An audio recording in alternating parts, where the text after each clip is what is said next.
I'm 65, and I avoid people now. Here's why. Reaching this age brings profound changes to how we see life, relationships, and time itself. For years, I was the kind of person who always showed up for everyone. Friends, family, neighbors, you name it. But over time, I realized that not every connection is worth the energy it takes to maintain. At 65, I've found that stepping back from certain relationships isn't about bitterness or resentment. It's about protecting my peace, valuing my time, and focusing on what truly matters. In this video, I'll share the life lessons that led me to this decision, from the way time feels more precious as we age, to how relationships naturally change, and even why solitude has become a source of joy rather than loneliness. If this resonates with you, or even challenges your perspective, you're in the right place. Take a moment to like this video and subscribe to the Candle of Wisdom channel. Together, we'll explore how embracing these truths can lead to a simpler, more fulfilling life. Let's get started. 1. Time feels more precious than ever. At 65, one thing becomes crystal clear. Time is no longer infinite. When we were younger, it felt like we had all the time in the world. We'd waste hours on meaningless conversations, relationships that didn't fulfill us, or obligations we took on out of guilt. But now, every moment feels like a gift, and it's not something I'm willing to squander anymore. This shift doesn't come from fear. It comes from wisdom. Time isn't just a number on a clock anymore. It's the foundation of how I choose to live my life. Every sunrise feels more vibrant. Every conversation with someone I truly care about feels deeper. Even the quiet moments, like sipping my coffee or walking in the park, hold a significance I never noticed before. I've learned that not everything and everyone deserves a slice of my time. This isn't selfish, it's practical.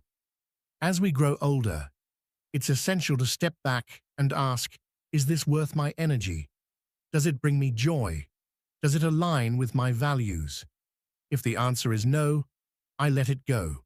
Because the truth is, time spent on things that don't matter is time stolen from the things that do. One way I've embraced this perspective is by simplifying my relationships. I no longer say yes to every invitation or engage in shallow conversations just to be polite. Instead, I seek out connections that feel real, where I can be myself, and where the other person values my time as much as I do. A meaningful conversation over tea beats a crowded gathering where I feel invisible every single time. This isn't about isolating myself, it's about honoring my life. I've started to see time as a trusted companion. It reminds me to slow down and savor the moments I once rushed through.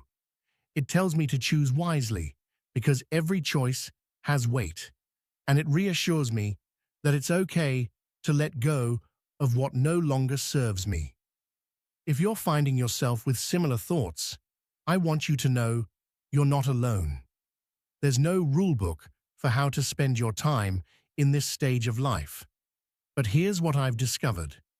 Focus on what matters. Time isn't about how much you have left. It's about what you do with it. Protect it fiercely. Fill it with purpose, peace, and people who truly uplift you.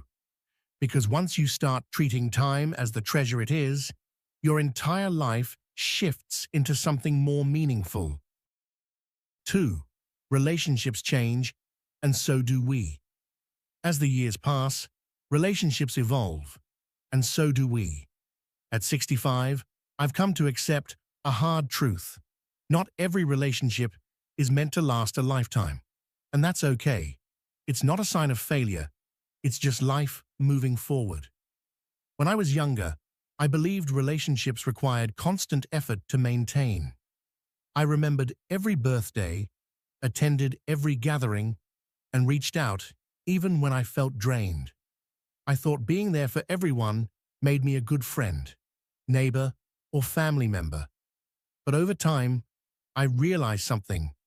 Not all relationships are equal. Some nurture you, while others deplete you. This shift didn't happen overnight. It came through years of experience, some wonderful, some painful. I've been hurt by people I trusted, disappointed by those I relied on, and even distanced from family members whose paths simply grew apart from mine. For a long time, I took these losses personally. I wondered, what did I do wrong? Could I have tried harder? But now, I see things differently. People change, I've changed. And sometimes, the kindest thing you can do is let go. One of the most liberating lessons I've learned is to focus on relationships that feel mutual. A healthy relationship isn't one where you give endlessly without receiving in return. It's about balance. Does this person support you as much as you support them? Do they listen as much as they speak? Do they bring light into your life or take it away? As I've grown older, my circle of connections has naturally grown smaller, but what's left is richer, more meaningful. The friends and family who remain in my life now are the ones who truly matter, the ones who understand me, accept me, and bring joy into my days. I no longer waste energy trying to hold on to connections that don't align with who I am today. This doesn't mean there aren't moments of nostalgia. Sometimes I think about friends I've lost touch with, or family members whose lives have taken different directions. But instead of regret, I feel gratitude. Those relationships shaped me, taught me lessons, and gave me memories I'll always cherish. They were part of my journey, even if they aren't part of my present. So here's my advice. Don't hold on out of guilt or obligation. Relationships, like life, are meant to evolve. Focus on the ones that bring you peace and let go of those that don't. By doing so, you'll find yourself surrounded by love, authenticity, and the kind of connections that truly make life worth living. 3. Trust becomes more complex. Trust is one of the most fragile yet vital aspects of any relationship. At 65, I've realized that trust isn't something to give lightly anymore. It's a precious bond, and when it's broken, it leaves scars that take time, sometimes a lifetime, to heal. In my younger years, I trusted easily. I believed in the goodness of people and their intentions. I gave my heart, my time, and my loyalty freely. And while this openness led to many beautiful relationships, it also brought its fair share of heartbreak. Over the years, I've been let down by people I never thought would hurt me. A friend who valued what I could do for them more than who I was. A family member whose choices created distance between us. And even a colleague who prioritized their gain over our shared vision. These experiences changed how I approach trust. They didn't make me bitter, but they did make me careful. Now, when someone new enters my life, my first thought isn't, how can I connect with this person? But rather, what are their motives? It's not an easy way to live, but it's necessary. And yet I've come to understand that trust isn't just about others. It's about trusting yourself too. Learning to trust my instincts has been one of the most important lessons of my life. If something doesn't feel right, I no longer dismiss it as paranoia or overthinking. I've walked away from relationships that felt toxic, no matter how long they'd been part of my life. I've learned that protecting my peace is worth the difficult decision to let go. That said, trust is still possible. It's just different now. There are moments when people surprise me in the best way. A kind stranger who goes out of their way to help. A neighbor who checks in during bad weather. These small, genuine gestures remind me that trust, while delicate, is not impossible to rebuild. The key is balance. It's about setting boundaries, not walls, and giving trust gradually to those who earn it over time. It's about keeping your circle small and surrounding yourself with people who show consistency, kindness, and respect. So, if you found yourself more guarded as you age, know that it's okay. Protecting your trust is a form of self-care. It doesn't mean you're closing yourself off. It means you're valuing yourself enough to be selective. And in this stage of life, that's exactly how it should be. 4. The world has changed. At 65, it's impossible not to notice how much the world has transformed. Life feels faster, busier, and more tech-driven than ever before. Yet, for all the progress and convenience, something valuable seems to have been left behind.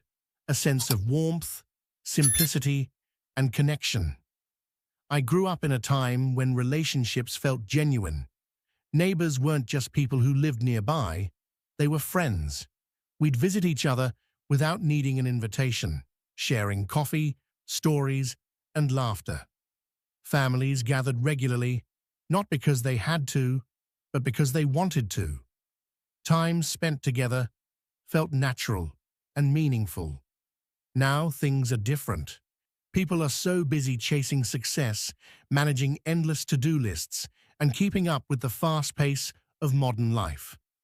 Conversations, once heartfelt and deep, have become brief and rushed, squeezed into moments between notifications and distractions.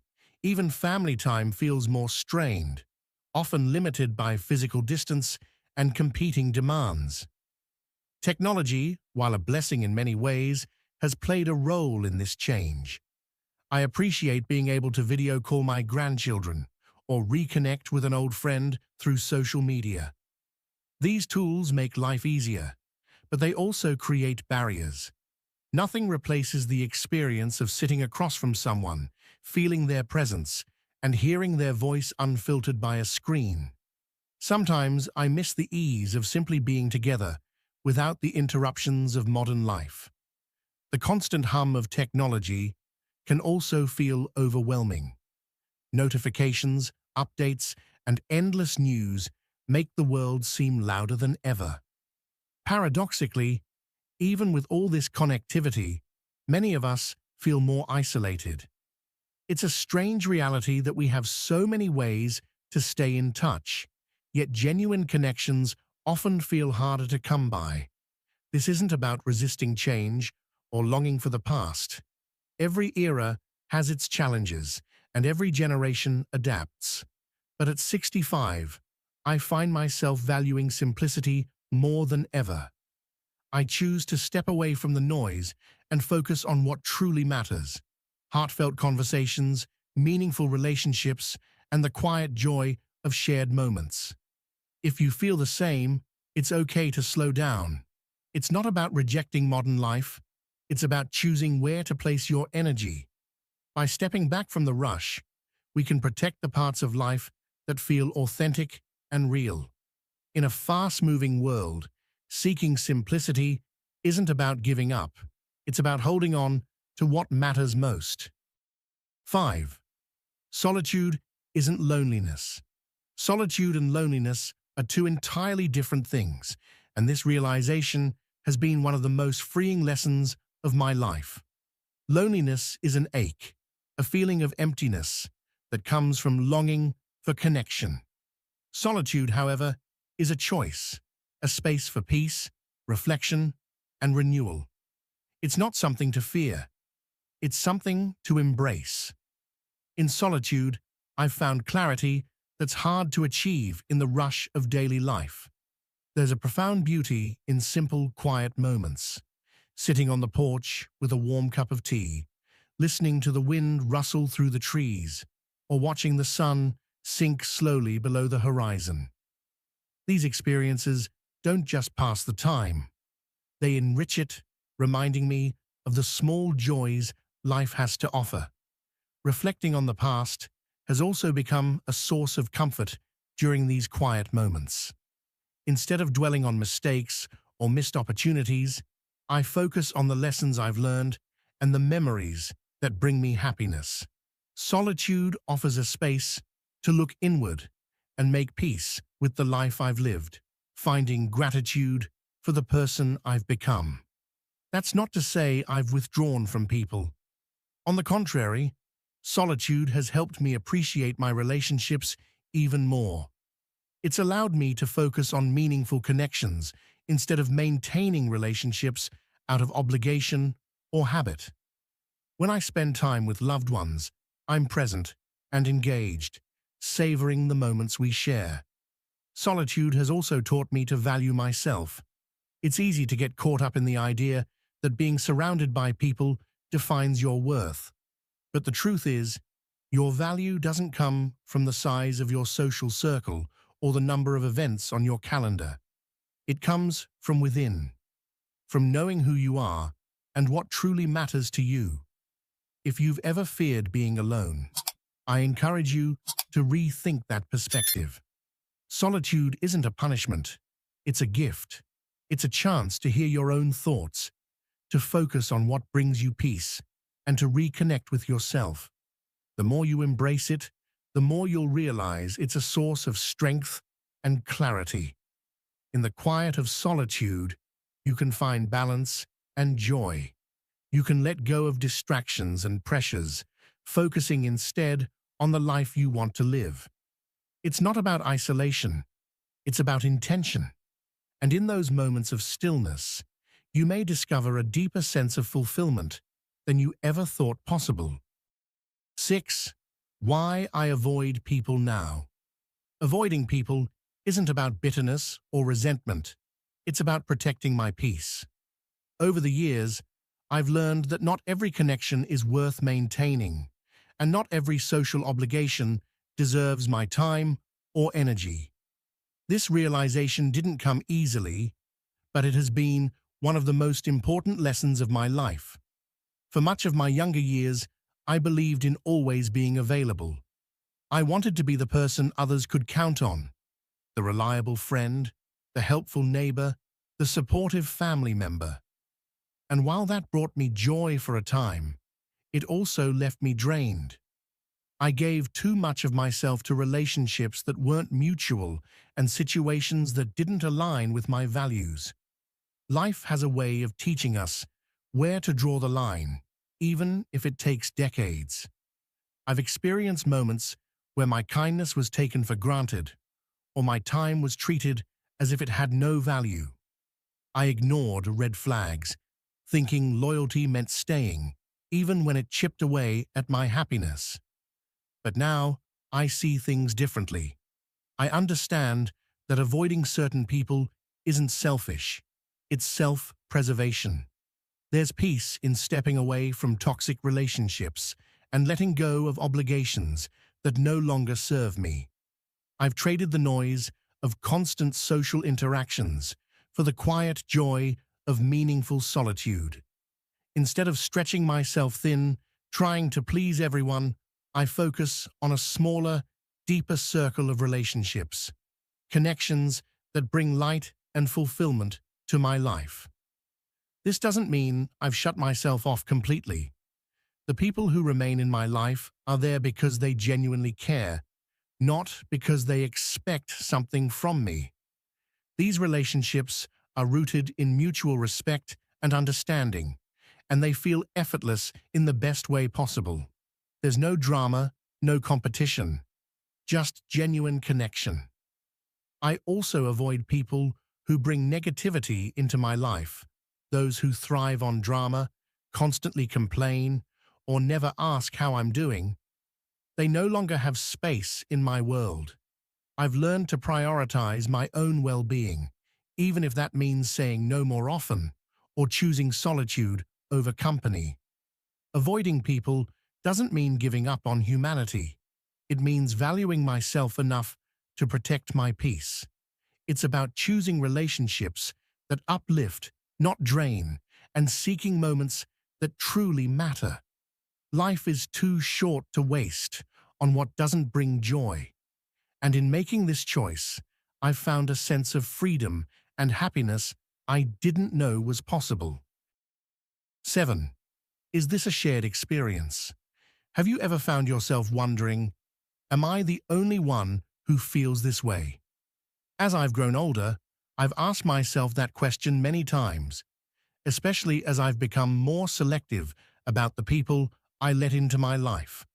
But the more I talk to others around my age, the more I realize this isn't just my story. It's a shared experience.